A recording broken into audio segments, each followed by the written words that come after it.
Cam, fantastic round today. You played very well, 8 under par, 64. You got off to a great start and then the eagle in the back nine. Can you sum up what the key was for you today? I think just being patient. Obviously got off to a really hot start, and it's very easy to just keep going, getting on the front foot and maybe trying to hit some shots that are a little bit too aggressive. But just stayed patient and hold some really nice putts.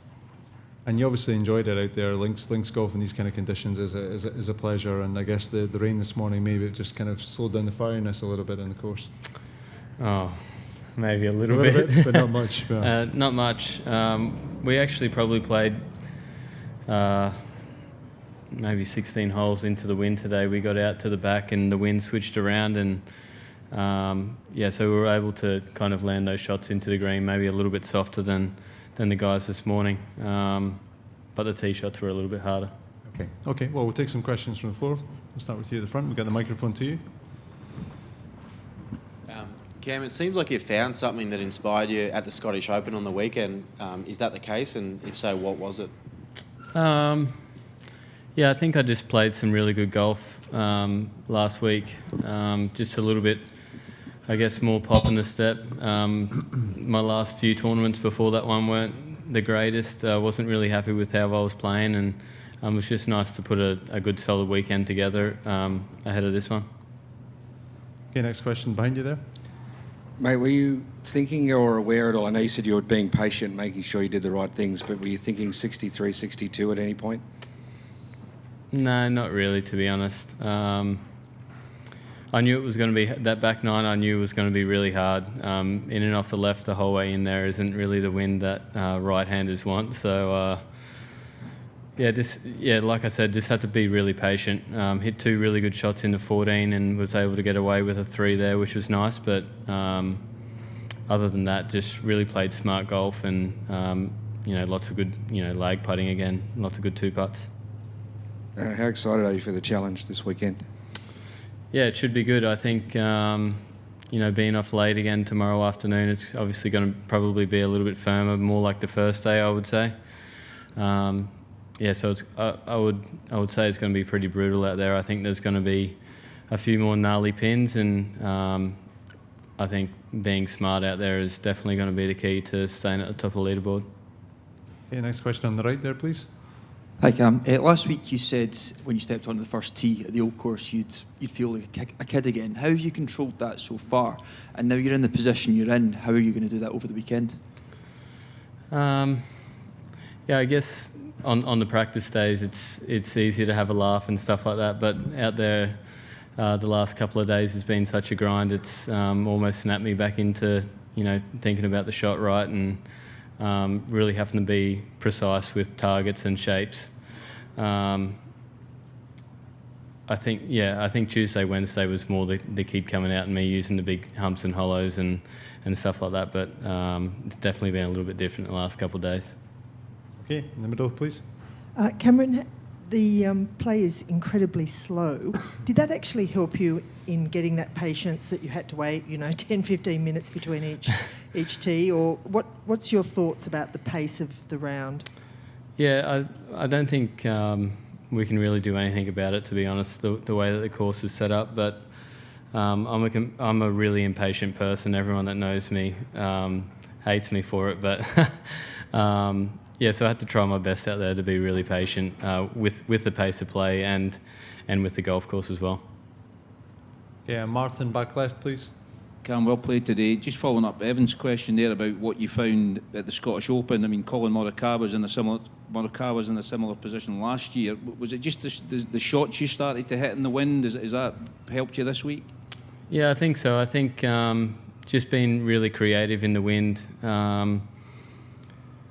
I think maybe the first couple of days at the Scottish Open I was trying to hit the right shot and they weren't quite coming off, and just a little bit of practice after rounds and really started seeing my shots on the golf course, really started to commit over the weekend, and I think that's been the key.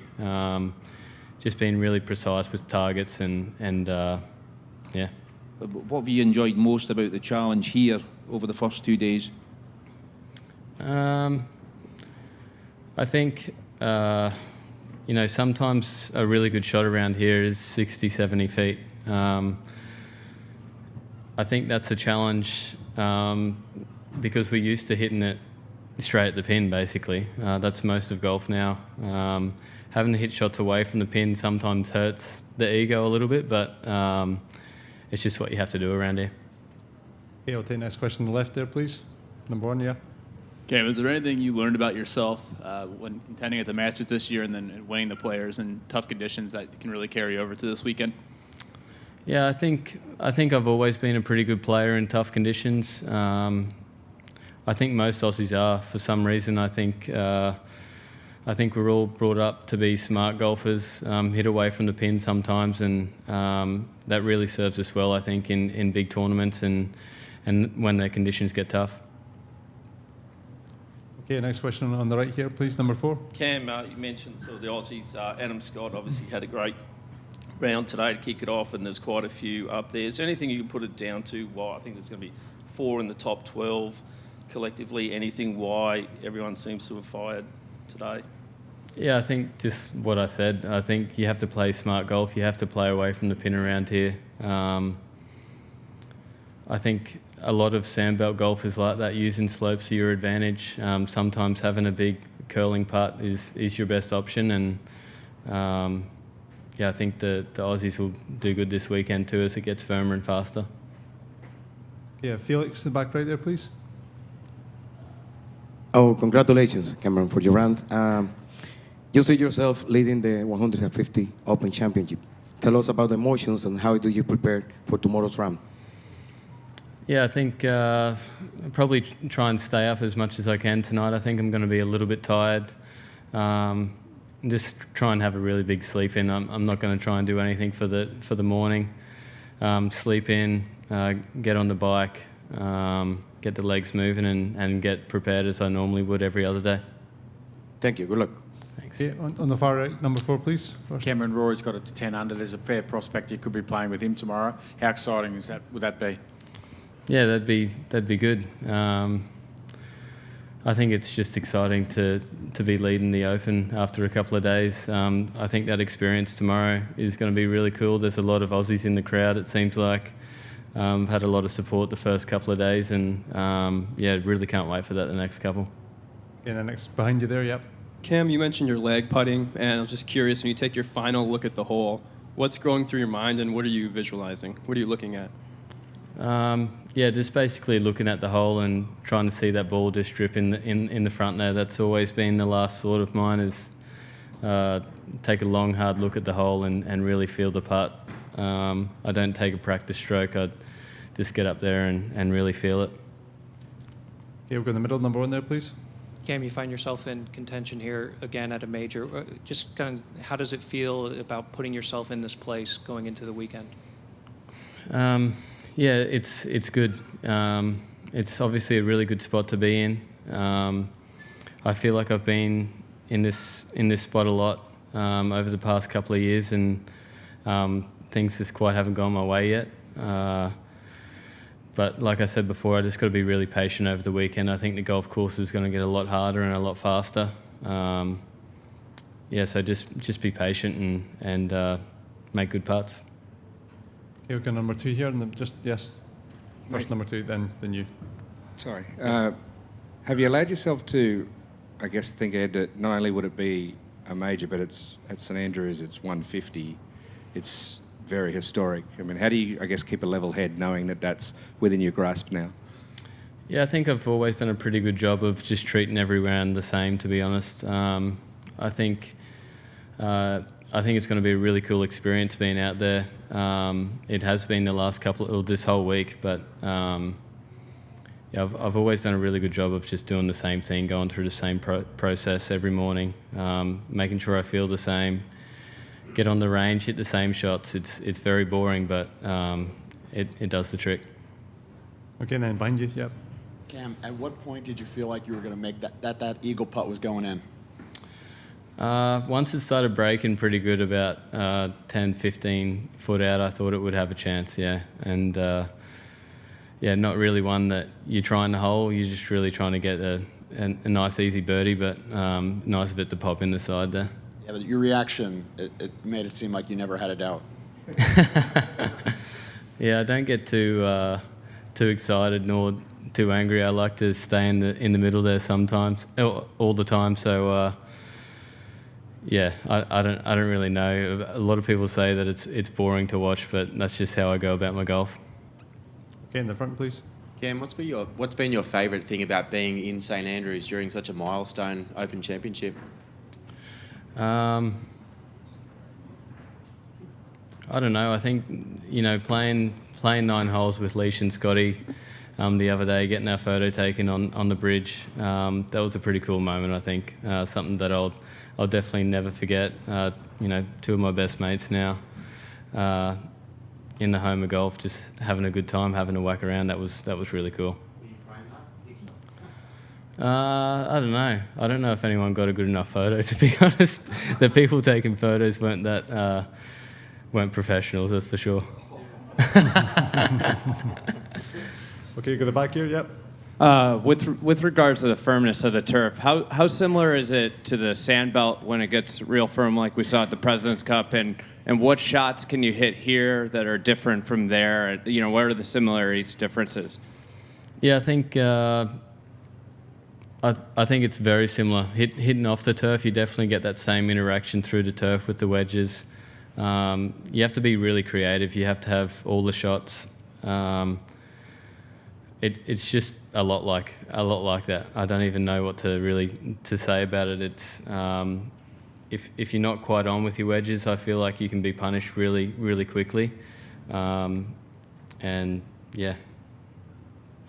Okay, next question on the right, please. Yep. How many episodes of Peaky Blinders did you watch last night? and how important is it for you to get your mind off of the golf in between rounds? Yeah, I probably watched only 2 or 3. I spent a bit of time talking to folks back home, and watched 2 or 3 before I went to sleep. I'll probably do the same thing tonight. Might watch a few more, just trying to stay up a little bit longer. Yeah, I think it's really important. I think I've always done a good job of once golf's finished is kind of getting on with life. It's almost like a job, don't take it home with you, and I think it's really important, especially in these big tournaments. Okay, Brandon. Growing up in Brisbane, what are your first memories of the Open? I really don't know, to be honest. I remember Greggy Norman having a really good crack. That's probably one of my first memories, to be honest. Obviously, Tiger winning around here. I almost forgot what I was remembering with Tiger because it seemed like he was winning every week. So, I remember Greg having a good crack. Yeah, that was probably my first real good memory of it. Okay, and then number 3, the back right. Hi Cam, well played today. The 17th is a really key hole around here, obviously very historic. Have you got a specific strategy off the tee and where you try to play into the green, and does it change with the different wind directions? Yeah, absolutely. I think yesterday down and off the right, we're almost trying to hit it over the corner of the hotel, and today in and off the left, we were trying to almost slide something down the fairway. Changes the hole so much. I think we had almost 200 metres in there today. Yesterday we only had maybe 140. So that back 9 today definitely played a lot different. But it's just such a cool hole. You never really know what it's going to throw at you. And it's definitely one of those holes where you're hoping you make 4 and you can just walk off. Okay, we'll make this our final question in the middle there, please. Cam, yesterday you said you thought the course might get so difficult that you're going to just have to hang on over the weekend. Do you still feel that might be the case, or did you change your view? I think it was definitely yesterday afternoon watching the golf. I felt as though it was going to get really firm and fast. We had that on and off rain this morning, I think, which slowed it up just a touch. We were able to hit some shots that we weren't able to hit yesterday, but I still think it's going to get really firm and fast. This course bakes out so quickly. It's going to be a challenge for sure. Well, Cam, thank you for joining us, and best of luck for the weekend. Thanks. Thank you. Cheers. Cheers.